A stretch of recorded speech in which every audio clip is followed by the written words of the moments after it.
karunia-Nya, sehingga dengan rahmat dan karunia-Nya itu jualah kita mendapatkan kesehatan dan kesempatan untuk dapat bersama-sama hadir pada. Guys, assalamualaikum warahmatullahi wabarakatuh. Saat ini saya berada di ruangan rapat paripurna Dewan Kawan. Rencananya hari ini bakal berlangsung rapat paripurna dan agenda jawaban pemerintah terhadap pandangan fraksi terhadap RAPBD awal tahun anggaran 2002. Bentar lagi bakal disampaikan oleh Wakil Bupati Palawan mewakili Bupati Palawan.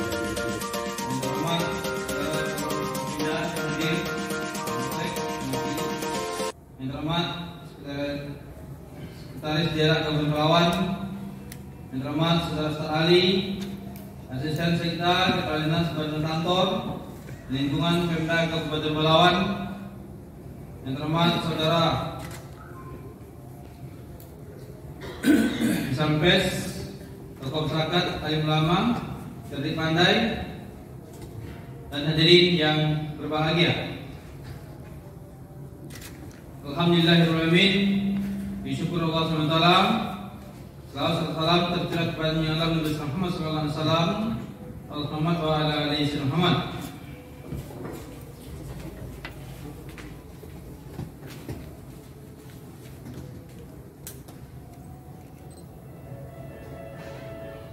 Dalam rangka penyampaian jawaban kepala daerah atas penanganan umum praksi terhadap Raperda APBD Kabupaten Palawan tahun 2022 yang telah disampaikan pada rapat paripurna pada tanggal 23 November 2021. Dalam kesempatan yang berbahagia ini, perkenankan kami mengaturkan penghargaan dan terima kasih yang tulus dan ikhlas kepada fraksi DPRD Kabupaten Palawan yang melalui juru bicaranya masing-masing yang telah menyampaikan pandangan, saran, pendapat dan informasi yang sangat berharga bagi penyempurnaan Raperda APBD Kabupaten Palawan tahun 2022 dan perbaikan dalam pelaksanaan pembangunan pada masa yang akan datang. Beberapa tanggapan dan pertanyaan terkait langsung Raperda APBD 2022 akan kami jawab pada kesempatan ini dan akan diperdalam pada tahapan pembahasan Raperda ini baik di tingkat komisi maupun di tingkat magang. 1. Pandangan fraksi golongan karya disampaikan anggota Dewan yang terhormat Saudara Haji Burhan Manjo. Pada kesempatan ini kami mengucapkan terima kasih atas saran dan masukan yang disampaikan fraksi golongan karya yang bersifat konstruktif dalam mengawal pembangunan Kabupaten Palawan. Beberapa penjelasan yang perlu kami sampaikan pada saat ini sebagai berikut. 1. Terkait pemerataan pembangunan di setiap kecamatan, dapat dijelaskan bahwa prioritas pembangunan yang dilakukan dalam rancangan APBD sudah menyentuh di seluruh kecamatan yang ada di Kabupaten Palawan. Namun alokasi di setiap kecamatan tentu disesuaikan proporsi kebutuhan yang disesuaikan dengan kemampuan keuangan daerah. Prioritas pembangunan diarahkan pada pelaksanaan misi pembangunan sebagaimana tertuang dalam RPJMD 2021-2026, yakni peningkatan pelayanan pendidikan dan kesehatan, pengembangan pertanian, perkebunan dan perikanan, industri dan UMKM, pembangunan infrastruktur jalan, jembatan, drainase dan dermaga, dan pengembangan pariwisata serta peningkatan kinerja pelayanan publik yang lebih murah, lebih mudah, sederhana, serta cepat. Jawaban ini sekaligus menanggapi saran dari Saudara Dr. Anus Zazipohia, MSI dari fraksi PDI Perjuangan. 2. Terkait dengan penanganan banjir di Kota Palawan Kerinci, dapat kami sampaikan bahwa alokasi penanganan banjir di Kota Palawan Kerinci sebesar 9,3 miliar yang meliputi pembangunan dan pemeliharaan drainase primer dan sekunder di berbagai titik, serta pembangunan embung, resapan air dan kanal penyaluran ke Sungai Kerinci dan Sungai Kampar pada titik krusial, dengan pengerjaan pembebasan lahan dan pembangunan konstruksi kanal drainase primer. Selain penanganan tersebut, juga dilakukan pembangunan bokover pada ruas jalan guna memperlancar aliran air ke saluran sekunder atau primer di Kota Palangkerinci dalam rangka untuk merespon secara cepat penanganan banjir. Pemerintah Kabupaten Palawan melakukan berbagai kegiatan pada tahun ini, termasuk pekerjaan swakelola pembersihan drainase, membuka aliran baru dan bahkan normalisasi sungai. Aktivitas ini merupakan langkah nyata pemerintah dalam upaya penanganan banjir Palangkerinci. Penanganan banjir Kota Palangkerinci tentu saja tidak dapat hanya dilakukan secara sporadis, tetapi harus dilakukan secara konstruktif dan menyeluruh. Pada tahun 2022 ini, kita akan memulai dengan melakukan analisa mendalam dan penyusunan dokumen perencanaan yang komprehensif dan tepat sasaran, antara lain penyusunan DD drainase yang menjadi dasar pelaksanaan pekerjaan konstruksi pada tahun berikutnya, serta DD ini juga menjadi syarat pengajuan usulan sumber dana APBN.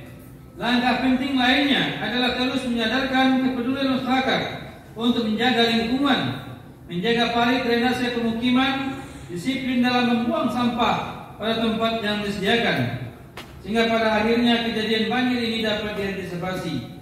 Jawaban ini sekaligus menanggapi saran saudara Malang Pasaribu Esos MSI dari fraksi Demokrat PKS dan Yuli Saguro SA dari fraksi Pembangunan Hati Nurani. 3. Terkait pertanyaan terhadap bantuan pupuk gratis di bidang perkebunan, dapat kami jelaskan bahwa petani yang mendapat bantuan pupuk gratis pada subsektor perkebunan adalah petani sawit, yang merupakan komoditas penting dan menjadi sumber penghasilan utama petani di Palawan. Bantuan pupuk ini sebagai pelaksanaan kebijakan yang sudah dituangkan dalam RPJMD, di mana bantuan ini bersifat stimulasi dan edukasi bagi petani sawit, sehingga terdorong untuk melakukan praktek budidaya yang baik yang selama ini terabaikan. Bantuan pupuk tentu saja akan dapat meningkatkan produktivitas lahan dan meningkatkan produksi dan kualitas TBS, yang pada akhirnya dapat lebih meningkatkan kesejahteraan petani. Adapun pupuk yang akan dibantu adalah pupuk organik dan non-organik dengan nilai maksimum 1 juta per petani. Petani menerima bantuan pupuk kriteria umumnya, yakni petani yang penghasilan utamanya dari kebun kelapa sawit, penduduk Palawan tergabung dalam kelompok produksi rendah dan kepemilikan yang jelas, serta beberapa kriteria khusus. Kriteria ini akan ditetapkan di dalam peraturan bupati yang nanti pada saatnya akan disampaikan dan didiskusikan dengan DPRD. Bantuan pupuk pada subsektor tanaman pangan dan hortikultura, kriteria petaninya juga demikian, bahwa yang akan diberikan bantuan tersebut adalah petani yang sumber penghasilan utamanya dari aktivitas bercocok tanam, komoditas pangan dan hortikultura. Produksi rendah karena tidak mampu menerapkan budidaya yang baik, kepemilikan lahan yang jelas dan tergabung dalam kelompok. Terkait dengan data calon penerima program pupuk gratis baik di sektor perkebunan maupun sektor tanaman pangan, dapat kami jelaskan bahwa saat ini masih dalam proses pendataan. 4. Terkait dengan peningkatan pelayanan kesehatan, RSUD Selasi dapat kami sampaikan bahwa pemerintah daerah telah menyiapkan dan melokasikan anggaran sebesar 30,1 miliar untuk peningkatan kualitas pelayanan di RSUD Selasi, baik dari dana APBD maupun dari dana BLUT sendiri. Dengan alokasi anggaran tersebut diharapkan pelayanan kesehatan di RSUD Selasi yang selama ini menjadi keluhan pasien akan semakin membaik pada tahun mendatang dengan melengkapi sarana dan prasarana pelayanan, termasuk pembinaan dan perbaikan sumber daya manusianya. Selanjutnya terkait dengan realisasi pendapatan BLUT RSUD Selasi tahun 2020 sebesar 30,2 miliar yang digunakan kembali untuk pembiayaan pelayanan kesehatan di RSUD Selasi. 5. Terkait dengan pengadaan lahan tempat pemakaman umum TPU Palangkerinci sudah dialokasikan kepada Dinas PUPR sebesar 3 miliar. Namun pelaksanaannya akan menunggu hasil kesepakatan dengan PT Inti Indosawit Subur terkait dengan realisasi janji untuk menyediakan lahan TPU bagi warga Penggalan Kerinci. Saat ini pemerintah Kabupaten Pelawang terus berkomunikasi dengan manajemen PT Indosawit Subur untuk segera merealisasikan lahan TPU dalam waktu dekat. 6. Mengenai perlunya review terhadap peraturan-peraturan daerah tentang retribusi daerah yang sudah tidak relevan, telah dilakukan penyempurnaan pada retribusi daerah yang disesuaikan dengan Undang-Undang Cipta Kerja dan saat ini sedang dibahas Dewan. Selanjutnya, seluruh perda Kabupaten Pelawang yang tidak efektif dan kadaluarsa akan segera diganti dan diajukan kembali kepada Dewan untuk dibahas dan disepakati bersama. 7. Selanjutnya, mengenai pemeliharaan asrama mahasiswa sudah dialokasikan anggaran untuk asrama mahasiswa Kabupaten Pelawang yang berada di Kota Pekanbaru, Kota Padang, Kota Jakarta, Kota Bandung dan Kota Yogyakarta. Khusus untuk asrama mahasiswa di Kota Pekanbaru, selain di asrama juga dapat difungsikan sebagai rumah singgah. 8. Selanjutnya, terkait dengan pengembangan kawasan Teknopolitan, dapat kami jelaskan bahwa kawasan Teknopolitan tetap sebagai pusat hilirisasi sawit yang didukung dengan keberadaan industri teknologi perkebunan kelapa perkebunan Pelawang Indonesia. Kami ulangi, sebagai pusat hilirisasi sawit yang didukung dengan keberadaan Institut Teknologi Perkebunan Pelawang Indonesia. Pada tahun 2022 juga mulai dialokasikan untuk pengembangan pusat penangkaran bibit sawit dan sentra peternakan, di mana tahun 2021 ini sedang disusun dokumen pengkajian dan perencanaannya. Selain itu juga akan disusun pengkajian pengembangan agrowisata Kabupaten Pelawang yang salah satu rencana lokasinya berada di kawasan tersebut. Artinya, terkait pengelolaan kawasan Teknopolitan yang merupakan aset daerah ini, pemerintah Kabupaten Pelawang bahkan memperluas rencana aktivitas kawasan dengan kegiatan yang relevan tetap berangkat dari konsep awal bangunan yang tertuang di dalam master plan.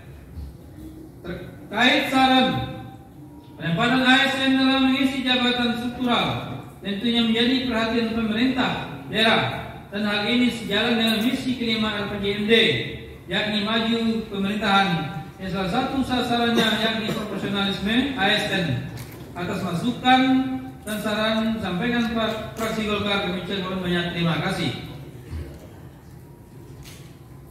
2. Pandangan fraksi PDI Perjuangan yang disampaikan anggota Dewan yang terhormat Saudara Dr. Andus Susi Pohia, MSI, mengenai optimalisasi pengelolaan pendapatan daerah dan mengurangi ketergantungan fiskal daerah yang masih tinggi terhadap pemerintah pusat, dapat kami sampaikan bahwa pemerintah daerah saat ini sedang berupaya memaksimalkan seluruh potensi pendapatan asli daerah, bahkan melakukan penindakan hukum oleh PPNS di lapangan terkait tunggakan PAD pada beberapa perusahaan yang beroperasi di wilayah Kabupaten Pelawang. Dapat kami informasikan bahwa sehubungan dengan akan disahkannya rancangan undang-undang hubungan keuangan antara pemerintah pusat dan pemerintah daerah, di mana hal ini dapat meningkatkan potensi penerimaan PAD sehingga diharapkan kemandirian fiskal yang berasal dari PAD semakin meningkat. Proyeksi jumlah PAD yang ditetapkan dalam RAPBD tahun 2022 dihitung dari keseluruhan potensi yang ada dan jauh lebih besar dibandingkan realisasi saat ini dan tahun-tahun sebelumnya. Hal ini tentu menjadi tantangan baru bagi perangkat daerah penanggung jawab untuk dapat mengelola penerimaan PAD itu secara sungguh-sungguh dan maksimal. Jawaban ini sekaligus menanggapi pertanyaan dari Saudara Supardi SH dari fraksi PAN dan Saudara Muswardi SP dari fraksi PKB terkait dengan harapan fokusnya pengembangan SDM, peningkatan pembangunan masyarakat, serta pemberian bantuan sosial untuk lanjut usia dan fakir miskin dan peningkatan pelayanan publik melalui inovasi berbasis digital sudah dipersiapkan regulasi dan perangkat pelaksananya, sehingga nanti implementasi di lapangan dapat berjalan lancar, tidak terbentur permasalahan hukum dan mencapai target yang ditetapkan. Pemerintah daerah mengapresiasi masukan dan saran yang disampaikan fraksi PDI Perjuangan dan menjadi perhatian dalam pembangunan di masa yang akan datang. 3. Pandangan fraksi Demokrat PKS disampaikan anggota Dewan yang terhormat Saudara Manang Fazriku, Esos MSI. Fraksi Demokrat PKS mengharapkan agar pemerintah daerah dapat memenuhi penyediaan infrastruktur dasar seperti penyediaan air minum, sanitasi layak dan aman, serta pemerataan pembangunan jalan dan drainase serta jalan lingkungan.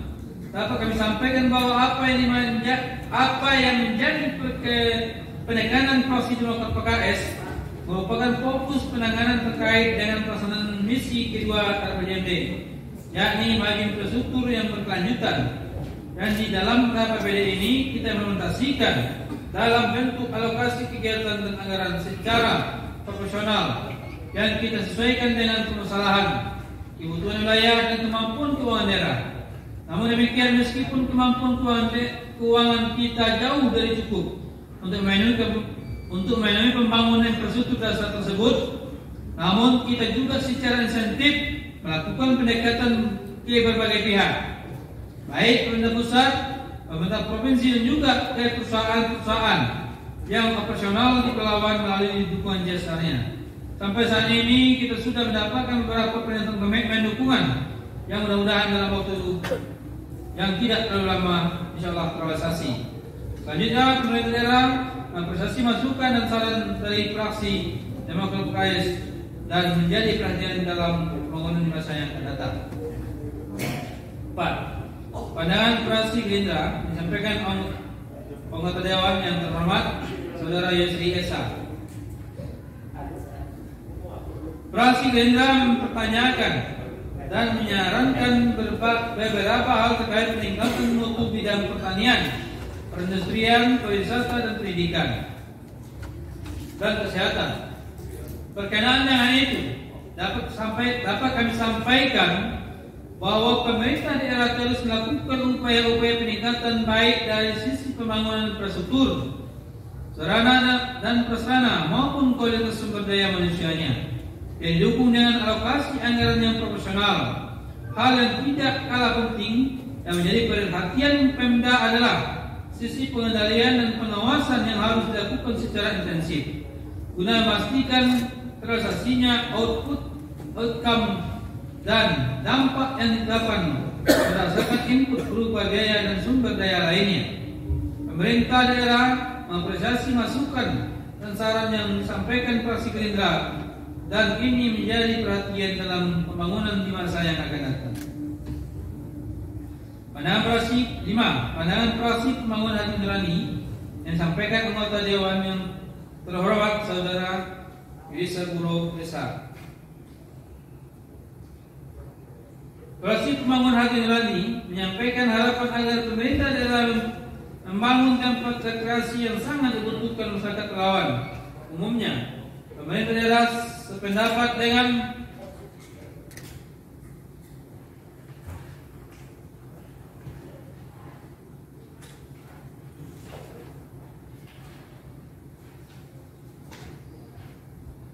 harapan fraksi Pembangunan Hati Nurani itu bahwa perlu diperbanyak ruang publik dan destinasi wisata di Pelawan ini sebagai tempat interaksi masyarakat, tempat berkreasi serta tempat berkreasi sekaligus menjadi pusat ekonomi.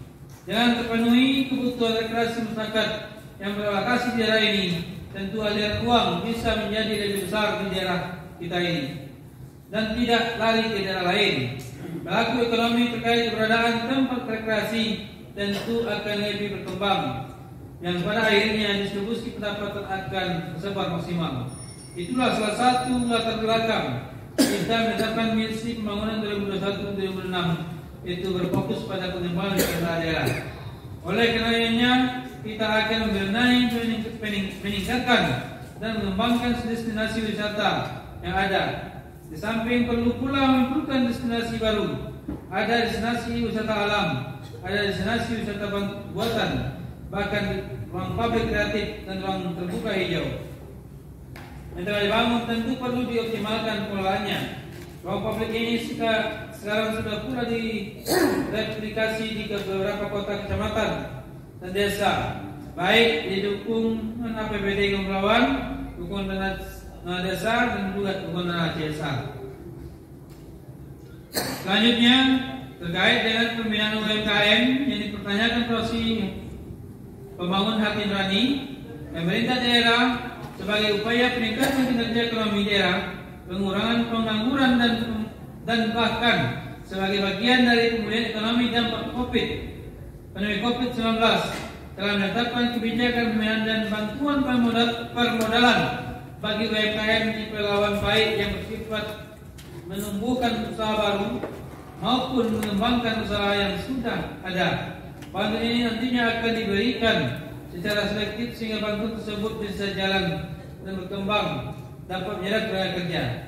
Pada sektor-sektor unggulan daerah seperti Batik Bono, Madu Sialam, Melawan ikan salai dan abon ikan, serta lain-lain produk spesifik daerah akan dikembangkan dengan pembinaan UMKM pelaku yang lebih intensif.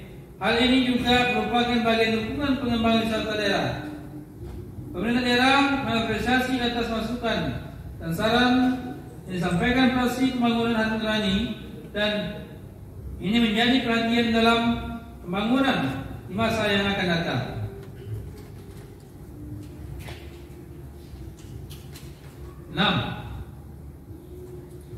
Pandangan Prasipan yang disampaikan anggota Dewan yang terhormat Saudara Supardi Esa.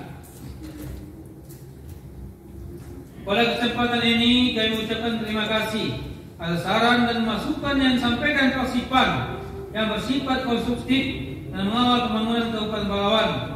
Terkait dengan masukan bahwa pemerintah daerah harus memprioritaskan pelayanan pendidikan, kesehatan, kependudukan, peningkatan ekonomi masyarakat, penanggulangan bencana dan penanggulangan angka kemiskinan, kesehatan dan lapangan pekerja. Yang ini sejalan dengan rencana program kegiatan pembangunan yang akan dilaksanakan melalui pada tahun 2022 pada perangkat daerah yang dibidangi urusan tersebut, dan beberapa pendekatan dan dasar kebijakan serta gambaran alokasi telah disampaikan pada penjelasan terdahulu.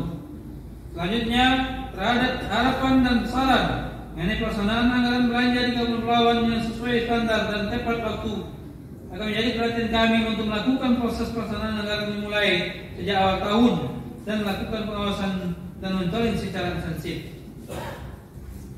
Mengenai saran terhadap pengelolaan perusahaan daerah dapat kami jelaskan kawasan ini, pemerintah Kabupaten Palawan sedang melakukan upaya ekstensifikasi bidang usaha pada PD Tuas Kata, sehingga diharapkan nantinya dapat memberikan kontribusi lebih terhadap daerah melalui dividen yang merupakan bagian dari PAD. 7. Pandangan fraksi PKB disampaikan anggota Dewan yang terhormat Saudara Muswati SP. Fraksi PKB menyampaikan beberapa hal terkait fokus penanganan pada APBD tahun 2022 dan dapat kami jelaskan bahwa fokus pembangunan untuk peningkatan ekonomi baik ekonomi masyarakat maupun ekonomi daerah sejalan dengan program kegiatan yang telah dituangkan dalam RPJMD 2021-2026 serta rencana kerja pemerintah daerah tahun 2022 terkait dengan penyelenggaraan proses pendidikan saat pandemi COVID-19 saat ini. Pemerintah Kabupaten Palawan melalui Dinas Pendidikan dan Kebudayaan telah menetapkan kebijakan pembelajaran tatap muka terbatas dengan tetap menerapkan protokol kesehatan.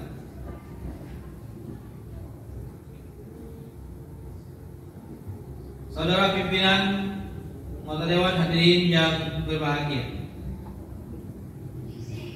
Setelah kami memberikan jawaban atas seluruh pertanyaan dan tanggapan anggota Dewan yang terhormat terhadap rancangan APBD Kabupaten Palawan tahun 2022 Maka dalam kesempatan ini sekali lagi kami mengaturkan penghargaan setinggi-tingginya atas segala saran dan pendapat yang telah diberikan dan akan menjadi bahan pertimbangan dalam perencanaan dan pelaksanaan program pembangunan. Selanjutnya, atas segala sesuatu yang mungkin belum terjawab secara tuntas, kiranya dapat lebih dikembangkan pada sidang-sidang komisi untuk dibahas lebih mendalam. Sebelum kami tutup, ada beberapa pantun. Sungguh elok sungai Bermutan, alamnya asri juga menawan. Saran dan pandangan menjadi masukan guna kemajuan Kabupaten Pelalawan.